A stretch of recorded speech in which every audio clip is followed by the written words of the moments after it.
Agora, o plano de contas. O que é o plano de contas? Tá?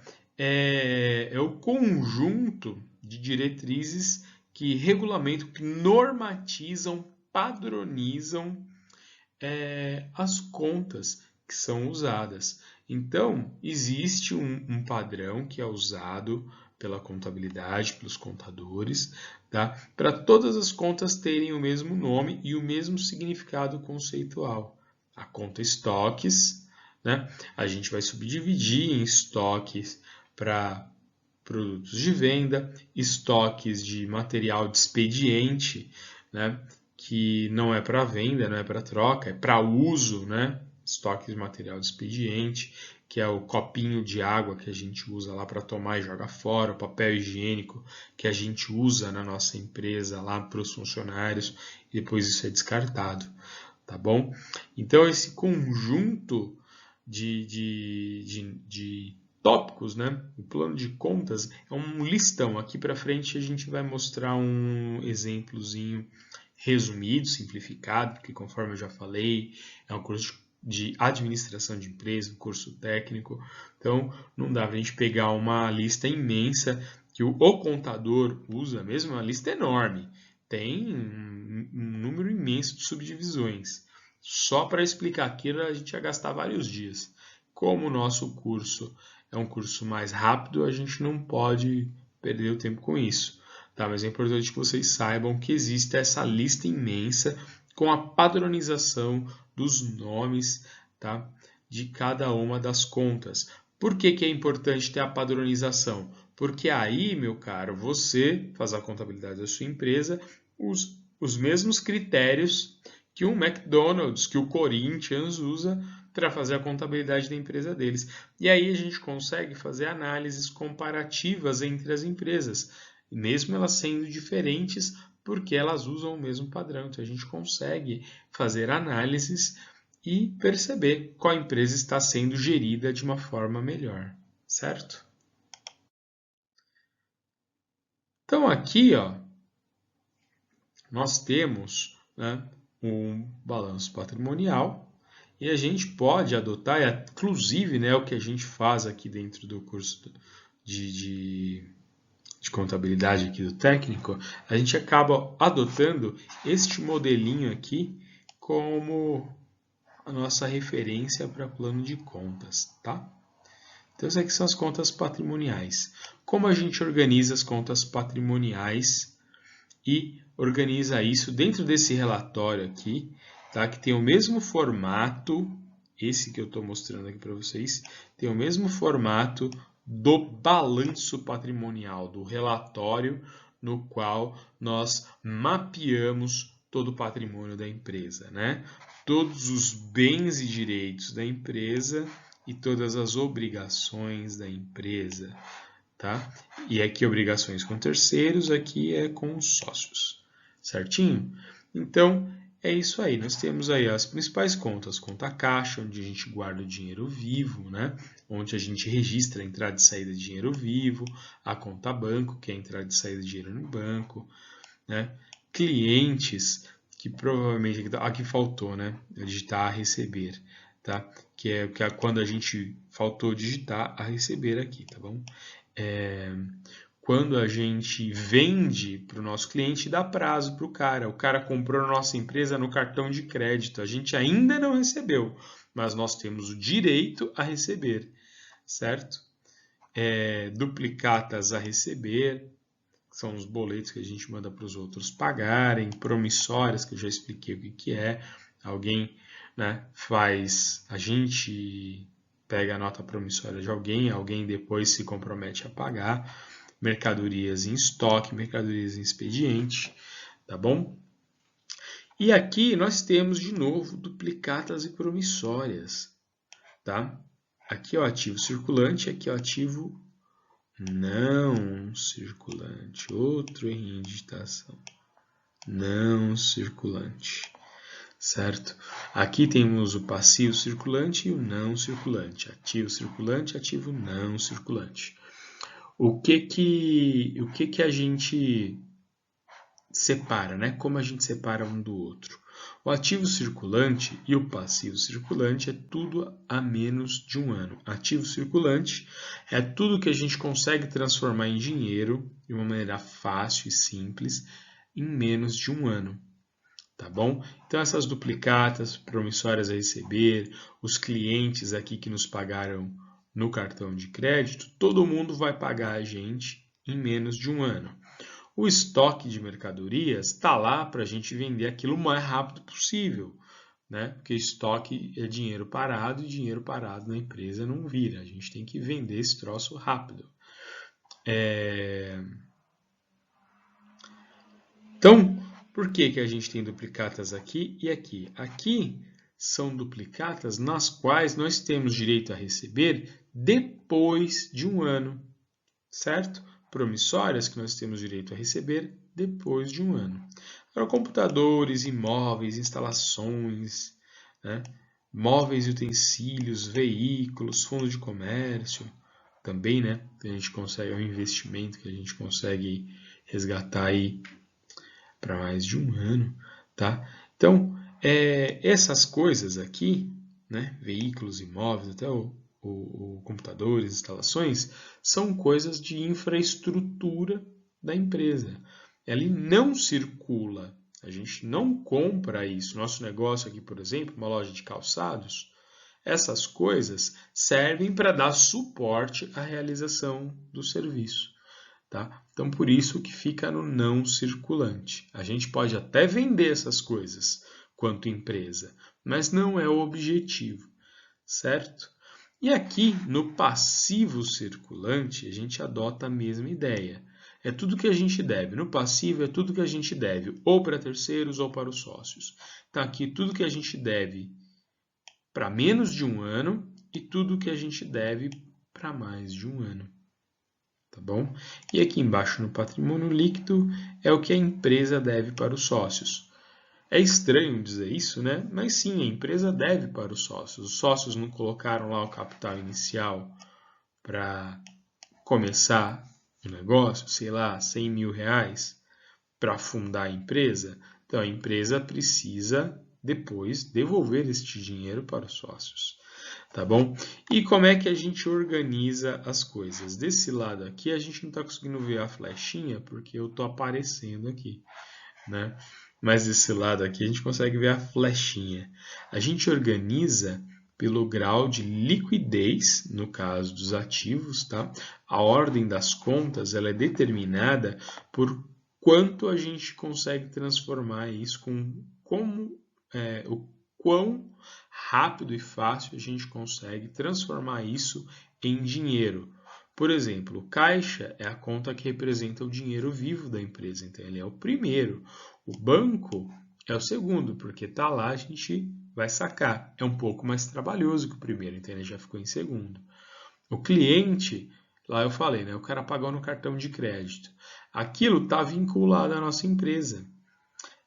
Se a gente negociar com a operadora do cartão de crédito, com a Visa, a Master, tá, eles conseguem adiantar aquela graninha para a gente. Duplicata, promissória, essas coisas, a gente consegue trocar por dinheiro no banco. Claro que o banco vai descontar uma graninha para ele ter lucro, mas a gente consegue trocar. O estoque vem depois, por quê? Porque para a gente vender dá mais trabalho do que as coisas anteriores, certo? Então, é essa a lógica da organização das contas dentro de um balanço patrimonial. A mesma coisa funciona aqui no passivo, só que aqui não é liquidez, né? Liquidez em contabilidade, o grau de liquidez quer dizer o quanto nós temos de dinheiro líquido, dinheiro vivo na nossa mão. Já no passivo é o grau de exigibilidade, ou seja, o quanto o nosso fornecedor pode exigir do nosso pagamento. A data, né? Então, a gente começa colocando cá em cima as datas mais próximas e vai se afastando. Depois, aqui para baixo, as datas depois de um ano. E assim sucessivamente. A gente pode ter dívidas, por exemplo, para 30 anos, igual financiamento de imóvel, né? 30 anos. Então, ele ia ser lá um dos últimos itens da nossa lista aqui do passivo não circulante, certo? Então, é isso. No ativo, nós organizamos segundo a facilidade em transformar esses itens em dinheiro. Já no passivo, nós organizamos conforme a data de vencimento, o quando que o nosso fornecedor pode exigir este pagamento. Aqui, ó, nós temos um modelo também, né, de balanço patrimonial, tá bom? Temos aqui várias contas e aqui nós temos um detalhe interessante que a gente colocou aqui no ativo não circulante, títulos a receber, que é aquilo, né, a gente tem direito a receber, mas é mais de um ano, fica aqui.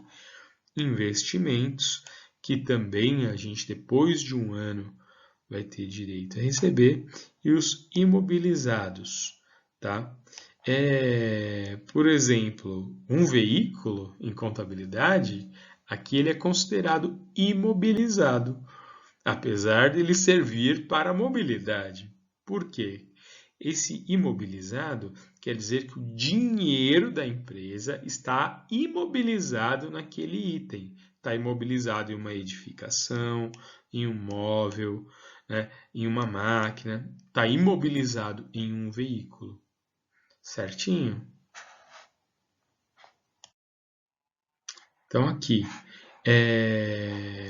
ativo circulante, eu já expliquei o que é o não circulante, eu já expliquei. Agora, aqui os subgrupos do não circulante. Isso aqui é importante a gente dar um destaque. O investimento, tá? São as aplicações que a gente coloca lá na empresa, os investimentos que a gente faz. E como ela está no não circulante, é só depois de um ano que a gente pode mexer naquele dinheiro. Vocês lembram do exemplo que eu dei da poupança? Que era uma vez por mês, na data, né, que a gente chama de aniversário da poupança, que a gente podia tirar o dinheiro. Por quê? Né, que o banco paga a gente depois de um mês, e aí a gente pode tirar sem perder o direito a esses juros. Outros tipos de investimento, tá, obedecem prazos maiores. Então, é a categoria investimentos no ativo não circulante. O imobilizado, eu já expliquei no slide anterior, né? São os itens aí que servem para a manutenção da atividade básica da empresa. Então, o dinheiro está imobilizado nesses itens. Tá? E nós temos os intangíveis, que são a marca, o valor da marca, programas de computadores, né? Que são intangíveis e a gente paga a licença para poder usar. Tá? Esse tipo de coisa, uma patente de um produto. Tá? São essas três subcategorias aí, subgrupos do ativo não circulante.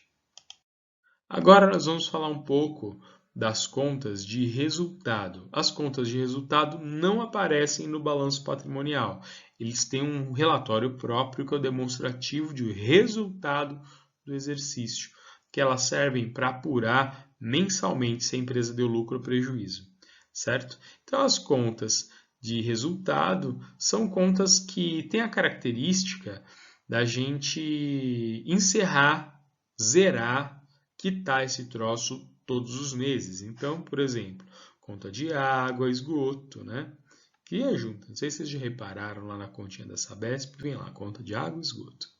Né? Aluguéis pagos, café, lanche, contribuições de previdência social que a empresa paga aos funcionários, descontos, despesas bancárias, porque o banco também, quando você tem conta corrente, você tem conta no banco, ele cobra uma taxa da gente. O banco ganha dinheiro do caramba, né? Juros, a gente paga nos financiamentos, são contas de resultado, que mês a mês a gente tem que pagar os juros, salários de funcionários, seguro, frete, manutenção, por exemplo, se dá um problema lá no seu encanamento de água, aí vem o encanador, resolve, você vai e paga o encanador. É uma conta de despesa. Eu precisei pintar aqui o meu imóvel. Você vai lá pintar, o pintor, a tinta que você gastou é despesa, eletricista, assim como vários tipos de manutenção, certo? Então, esse aí é o conjunto. E mês a mês a gente liquida, a gente não acumula essas coisas, né? É igual na nossa casa, né? A gente não fica acumulando conta de luz. Não dá, até porque os caras vão lá e cortam a luz da nossa casa, né? A mesma coisa funciona aqui para todos os itens dessa categoria das contas de resultados, tá? Aqui, contas de resultado, subcategoria despesa. Agora, contas de resultado, subcategoria receita. Tá? A receita é o que gera dinheiro para a empresa.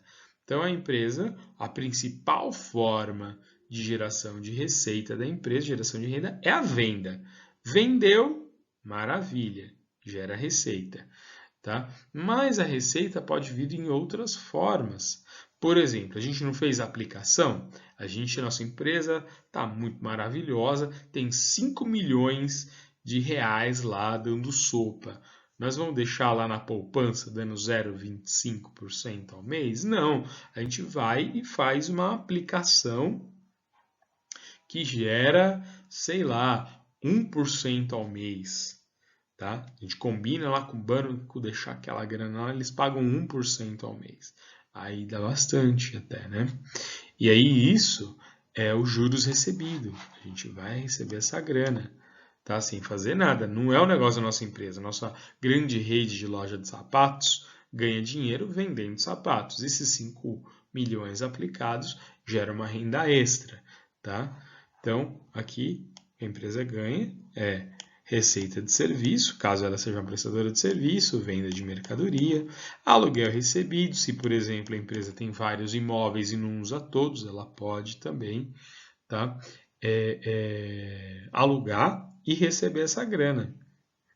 É uma receita ou descontos que ela obtenha, tá? Porque daí a grana estava reservada para compra daquele bem ou serviço, aí ela recebeu um desconto. Aquilo ali passa a integralizar a receita da empresa. Certinho? Então, tá aqui, ó, tá? Um planinho de contas básico, resumido, onde trazem aqui as contas de origem, tá? De receita, e nós temos aqui um monte de contas de despesas, tá? Tudo que a gente paga, tá? De despesa, é aquilo que a gente paga todo mês ou paga quando usa. Só vai lá e paga só quando usa, tá bom? Se não usar, não paga. Ó, por exemplo, imposto. Imposto e taxa. Se eu não vender, eu não pago imposto. Mas se eu vender, eu pago imposto, certo? Então, ele é uma despesa porque eu só pago se eu vender, tá bom? E zera. Paguei esse mês que vem, se esse mês eu vendi, eu pago. Mês que vem eu não vendi, não pago, certo? Telefone, esse mês eu tenho, eu pago. Se mês que vem eu cancelar, eu não pago, tá bom? Então, é essa a lógica. Receita, onde gera dinheiro na empresa, e despesa, as despesas que eu tenho que pagar todo mês. Então, facinho da gente memorizar. Beleza? É isso aí.